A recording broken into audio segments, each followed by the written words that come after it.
Merci Jean-François, on est de retour dans la zone Country Rock. Et contrairement à notre habitude, habituellement c'est Pierre-Paul Bézile-Lacasse qui est avec nous autres de Lacasse et Associés.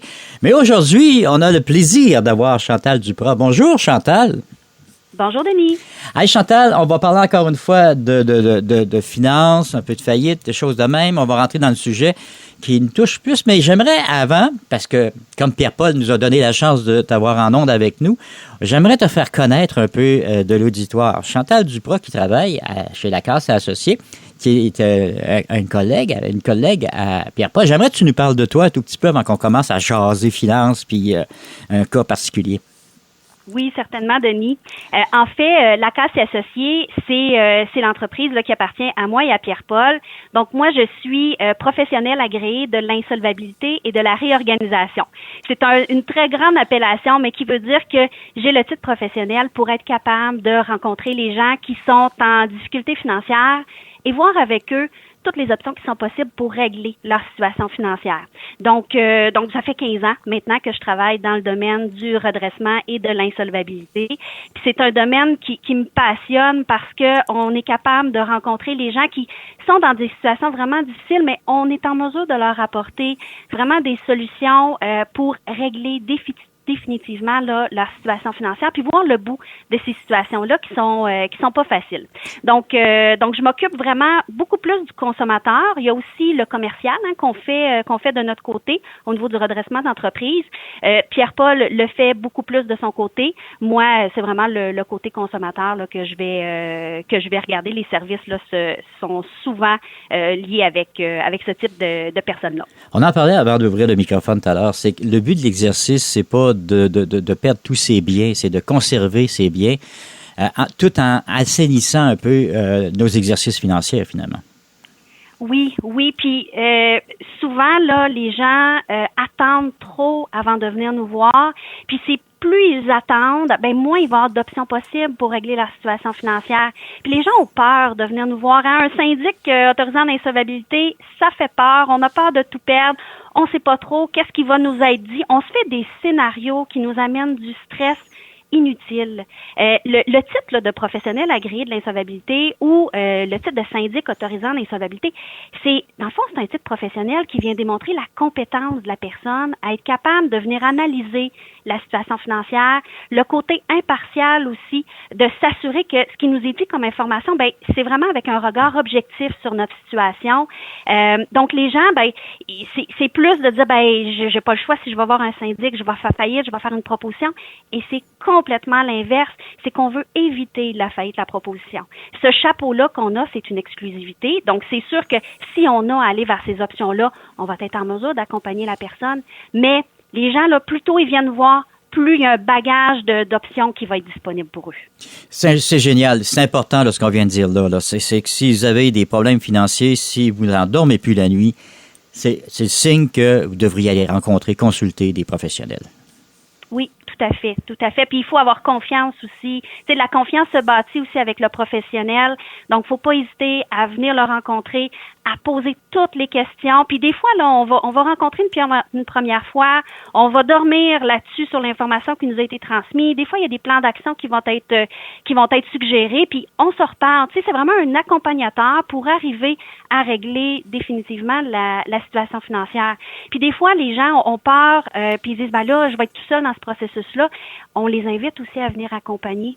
Parce que souvent, d'avoir une deuxième personne avec nous, ça permet d'avoir deux têtes. On a quelqu'un en qui on a confiance, qui nous connaît. Puis des fois, on va venir poser des questions que nous, on n'a pas nécessairement pensé parce qu'on est pris, veut pas, dans l'émotion, puis le stress là d'aller voir un professionnel. Ouais. Donc c'est vraiment un processus qui est important pour dormir la nuit, effectivement, comme tu dis, Denis. Oui, et vraiment. On va parler d'un cas aujourd'hui tout à fait particulier. Particulier. Probablement que c'est un cas courant, mais jeune homme, début vingtaine, je pense, à peu près, a une conjointe et se sépare de sa conjointe. Il y a des enfants dans le décor. Il engage des fonds de ce côté-là et se retrouve dans une situation plutôt inconfortable. Oui. tout à fait. Donc, le cas que je vais vous parler, c'est Julien, oui, qui est à la mi-vingtaine, là, autour de qui a 25 ans, en fait, qui a quand même un bon emploi, une stabilité à ce niveau-là. Puis, quand il est venu me voir, il venait nouvellement de se séparer. Puis, la conjointe qu'il avait, elle était mère de 3 enfants. Donc, pendant la relation, il y avait un besoin d'aller chercher un financement de véhicule pour un plus gros véhicule pour être en mesure de mettre toute la petite famille là qui est dans le véhicule. Et ce financement-là, veut pas, c'est un VUS. Ça l'a amené quand même un prêt qui était autour là de 45 000. Et là, avec la séparation, le jeune homme qui est devenu célibataire, c'était pas ses enfants. Donc, il se retrouve seul avec toutes ses dépenses courantes à payer, mais avec un VUS qui lui coûtait, avec les assurances, tout ça, là, un 850 $ par mois. Son budget, en étant séparé, ne lui permettait pas de continuer de faire le paiement, d'assumer ce prêt-là. Il avait accumulé aussi là quelques petites dettes, donc une carte de crédit qui avait environ un 6 000 $ au niveau du solde. Puis il y avait un prêt aussi là à plus haut taux d'intérêt. Là, on parle d'environ 35 % d'intérêt à 1 500 $. Donc, en venant me voir... Chantal, moi, le prêt d'intérêt, 35 % d'intérêt, c'est pas encore un prêt usuel. C'est un prêt légal, ça, hein? C'est un prêt légal. C'est un prêt légal. C'est sûr qu'au niveau de la cour, ce qui est dit, c'est qu'en haut de 35 %, c'est considéré comme un taux qui est abusif, mais c'est pas illégal. Pour être usuraire, là, c'est 60 % et plus de taux d'intérêt. OK. Ouais.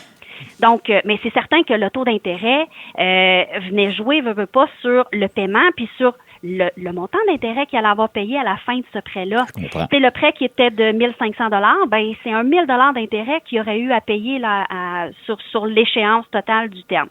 Donc, on a regardé toutes les avenues possibles, puis ce qu'on a décidé de faire, ce qu'on lui a recommandé, c'est au niveau de la carte de crédit qui était quand même à du 26 %, le prêt qui était à du 30-35 %, de les consolider ensemble. Donc, d'aller voir l'institution financière, de faire un prêt. Donc, le prêt était de 7 500 qui a mis sur 48 mois. Donc, ça lui faisait des versements d'environ 200 $ par mois. Donc, on est venu sauver vraiment en intérêt. Puis, en paiement mensuel aussi, là, on est venu réduire ce paiement-là. Pour ce qui est de la voiture, parce que sans la voiture, le budget fonctionnait pour Julien. Donc là, ce qu'on lui a suggéré, c'était de contacter son créancier sur la voiture et de demander à ce qu'il puisse faire une remise volontaire de la voiture. La remise volontaire, ce que ça fait, c'est qu'une fois que le créancier a accepté la remise volontaire, c'est qu'ils vont venir récupérer le véhicule et la dette qui est liée avec le véhicule va s'éteindre. OK. Elle tombe à zéro, il n'y a pas de contrepartie à payer ou des choses de même? Non. C'est ça. Il n'y a pas de résiduel qui va être à payer si la remise volontaire est acceptée par le créancier sur le véhicule. Ça reste le choix du créancier parce qu'il pourrait le refuser. Mais quand il y a des raisons importantes, tu sais, vraiment des changements drastiques dans notre situation financière, le créancier peut les prendre en considération pour dire, parfait, nous, on va reprendre le véhicule, puis on éteint la dette. Dans le dossier de crédit, c'est ça qui va avoir un impact négatif. La remise volontaire va s'inscrire 6 ans suivant l'événement. Par contre, si c'est seulement ça qui est l'impact négatif dans le dossier de crédit, puis avec le nouveau prêt qu'il a fait, il est en mesure de faire ses paiements, de respecter ce prêt-là, il va être capable là, de rebâtir son dossier de crédit pour éventuellement être capable d'aller refaire là, soit un achat ou un financement quelconque. Là. Donc, ça a un moindre impact que la faillite ou la proposition de consommateur. Fait que c'est pour ça qu'on l'a envoyé vers cette avenue-là. On est venu, c'est sûr, joindre notre travail, on le fait, l'accompagnement, on le fait aussi au niveau du budget. Ce qu'on voulait, c'était s'assurer qu'ils comprennent aussi comment faire un budget, puis s'assurer qu'ils ne réutilisent pas sa carte de crédit. Parce que là, comme je l'ai dit, on a pris la carte de crédit, elle a été mise à zéro, puis elle a été rentrée dans la consolidation de dette qu'il a fait.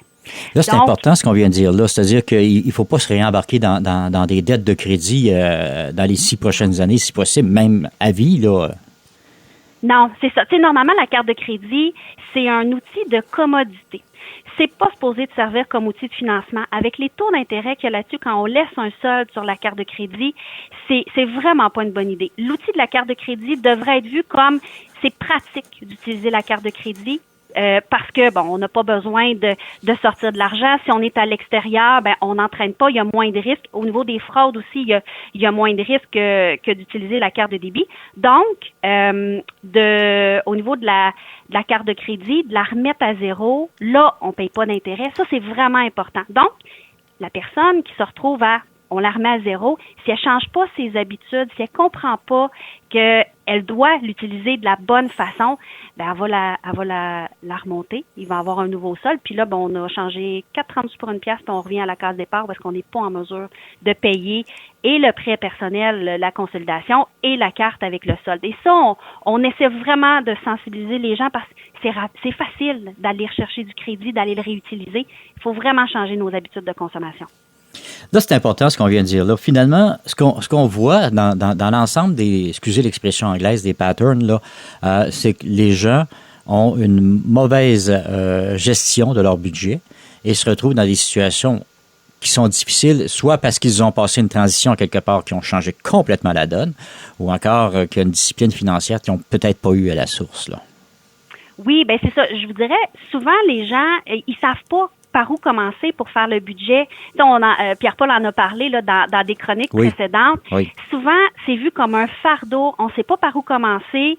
Donc, de venir nous voir, de pouvoir avoir les trucs pour être en mesure de faire un budget, puis un budget qui fonctionne et qui est représentatif de notre réalité. On va venir le jumeler, c'est sûr, avec toute la notion, il faut faire la différence entre les désirs et les besoins. Puis ça, ça peut vraiment changer positivement aussi nos habitudes de consommation, l'utilisation du crédit. Puis tu disais, Denis, tantôt, au niveau de la carte de crédit, de mal à gérer, mais des fois, les gens ne comprennent pas non plus comment sont calculés les intérêts. Souvent, moi, quand je vais rencontrer quelqu'un, je vais lui expliquer que si le solde est à zéro, il n'y en aura pas d'intérêt à payer. Mais si tu n'as pas mis ton solde à zéro sur ta carte de crédit, il y a un solde, même s'il est de 100 $ ton solde sur ta carte, après ça, tu l'utilises pour faire ton épicerie, pour aller mettre de l'essence dans ton véhicule. Qu'est-ce qui se passe? C'est que tu payes de l'intérêt dès que tu fais ton achat, au lieu d'avoir la période de grâce là, qui est possible de 3 à 4 semaines selon les cartes de crédit, où est-ce que là, tu n'en payes pas d'intérêt. Fait qu'on se met à financer notre épicerie, puis les dépenses courantes qu'on fait, c'est vraiment pas une bonne façon de l'utiliser, mais les gens, ils savent pas nécessairement ça. Fait qu'on on se permet aussi de s'assurer qu'ils comprennent comment l'utiliser pour éviter de payer pour rien, là. Hey, c'est important ce qu'on vient de dire là aussi. Là. C'est qu'il faut que le solde de la carte de crédit soit remis à zéro à toutes les 3 ou 4 semaines, carrément. Là. Oui, tout à fait, avant le solde. Puis de cette façon-là, on s'assure que c'est ça. Il n'y a pas d'intérêt qu'on paye sur les achats qu'on fait. Souvent, la personne va venir me voir, puis justement, elle a un solde comme ça. Quand elle prend conscience de ça, elle est mieux de payer pendant un certain temps son épicerie, ses dépenses courantes avec sa carte de débit, mettre sa carte à zéro, puis ensuite de ça, on recommence à l'utiliser. Parce que sinon, c'est ça. On sort de l'argent, c'est de l'argent jeté par les fenêtres là, de cette façon-là, là, quand on l'utilise pas de la bonne façon. Oui, effectivement. On paye beaucoup d'intérêts. Si les gens calculaient le montant d'intérêt qu'ils payent dans la vie, peut-être qu'ils prendraient conscience là, de l'importance de gérer ça. Là. Oui. Puis sur les cartes de crédit, là, les relevés qu'on reçoit tous les mois, depuis quelques années, là, il y a vraiment l'information. Les émetteurs de cartes de crédit doivent l'écrire. Il est marqué combien de temps ça va vous prendre pour payer la carte de crédit. Si vous payez le montant minimum sur la carte. Puis vous pourriez avoir des belles surprises là. Des fois là, moi j'ai déjà vu là 202 ans pour être capable de payer la carte. Fait que ça vous donne vraiment une idée de grandeur. Donc de voir ce délai-là, oui, ça nous fait prendre conscience aussi de là, je veux pas garder ça toute ma vie, cette dette-là. Donc, on se met en mode solution, puis on essaye de réduire la carte le plus possible. Puis il existe aussi des calculateurs, où est-ce qu'on est capable de voir, parfait, mon solde, là, il est à X montant, mon taux d'intérêt, combien ça va me prendre si je décide dans mon budget de donner un peu plus que la carte que le minimum qui est demandé, ça peut donner une bonne idée aussi, là. Est-ce qu'on est en mesure de régler cette dette-là ou on a besoin d'un coup de pouce ou de venir nous rencontrer pour qu'on l'analyse puis qu'on mette les bonnes stratégies en place? Vraiment intéressant comme sujet. Chantal, c'est déjà tout le temps qu'on a, mais j'aimerais qu'on donne les coordonnées pour vous rejoindre. Oui, certainement. Donc, pour nous rejoindre par téléphone, on a le 1-844-LACASSE. Sinon, vous pouvez nous rejoindre, là, que ce soit sur notre site web, sur le lacassesyndic.com, et on a aussi notre page Facebook qui est LACASSE et Associés, où est-ce que vous pouvez communiquer avec nous par Messenger. On a aussi nos bureaux là partout à travers la région. On est situé à Rouyn, mais on a des bureaux vraiment partout à l'extérieur aussi, Rouyn, Amos, Val-d'Or, La Sarre. Donc, on est capable de venir voir les gens aussi en personne directement là, dans leur région. Génial. Chantal Duprat, merci beaucoup d'avoir pris le temps de venir jaser avec nous. Ce fut encore une fois très agréable. Ça me fait plaisir, Denis.